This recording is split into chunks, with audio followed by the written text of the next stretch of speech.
مادر شهید اسماعیلی هستم. من مریم هستم، همسر شهید رضا اسماعیلی. زهرا اسماعیلی هستم، خواهر شهید گرانقدرمون آقا رضا اسماعیلی.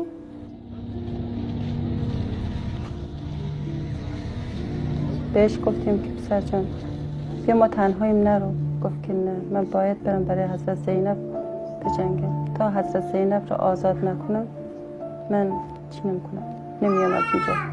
هر وقت اونجا رو آزاد کردم بعد برمیگردم. میگفت که شما، من اگه نرم حضرت زینب یک جور تنهاست، تا وقتی که زندم دوست دارم بهش حضرت زینب برم.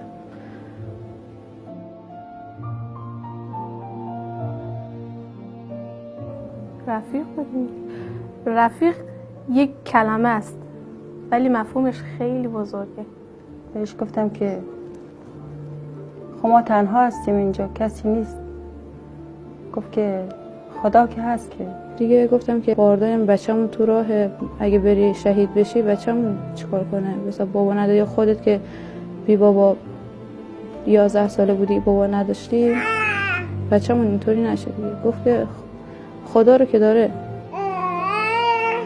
چون آقا رضا وصیت کرده بود. گفت که اگه من رفتم اونجا شهید شدم، اگه دختر بود که بذارین زینب یا رقیه، اگه پسر بود بذارین محمد رضا، چون اسم پدرم محمده، اسم خودم هم که رضایی، بذارین محمد رضا.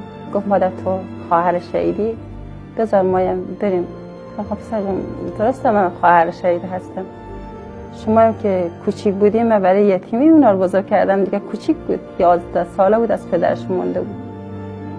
بعد گفتم خب اگه تو آمدی اینجا یک اتفاق افتاد شهید شدیم، بعد ما چیکار کنم؟ ای مادر تو خواهر شهیدی، من اگه شهید شدم مادر شهید میشه، افتخار کن که من مادر شما مادر شهید میشی.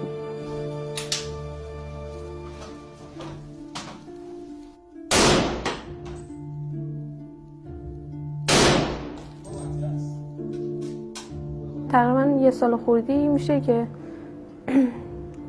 جای خالی رفاقتمون حس میشه. آخر که آمد رفته اینقدر حاج خانم نورانی شده بود که عجیب، خیلی نورانی شد. اصلا همصدا هم حتی خودم که موقع که اومد نشناختمش، خیلی نورانی بود. موقعی خدافظی کردن که اومد بهم دست داد، یک حسی بهم میگفت که میره دیگه بر نمیگرده. این آخری حساب قشنگ اون حسی که حساب بر نمیگرده توی وجودم قشنگ چیز بهم الهام شده بود که دیگه بر نمیگرده. خواب دیدم که شهید ما اومده خونه، بعد حضرت رقیه حضرت زینب، من وسط، حضرت رقیه حضرت زینب به همین وسط جا نشسته، حضرت زینب و حضرت رقیه، منم اونور نشستم، شهید منم اینجا نشسته، یکی از آشناهامونم که مدا بوده ای نشسته. حضرت زینب گفت اگه تو واقعا خواهر شهیدی و مادر شهیدی دستت نامحرم نبینم. من همیشه بیشتر شب خواب میبینم که میاد تو خوابم میگه که زیاد بیتابی نکن، میگه من زندم. یه بار خواب دیده بودم از حج اومده لباس سفید تنشه، میگه که دوربین آورده، میگه این لباسه به هم میاد، این لباسه به هم میاد، بیا ازم عکس بگیر.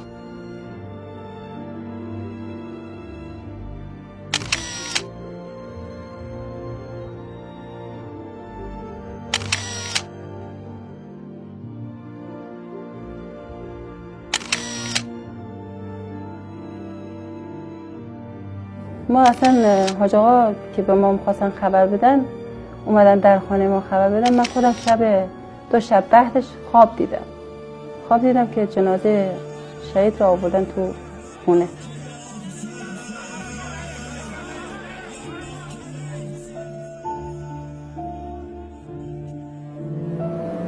میگن در باز چه رضا بیاد تو چیکار؟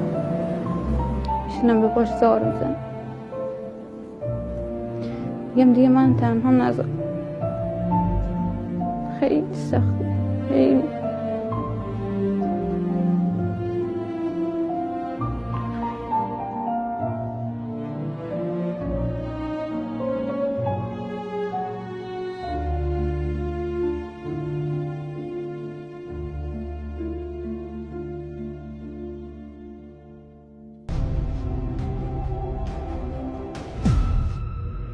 اینجا مرکز مقاومت است.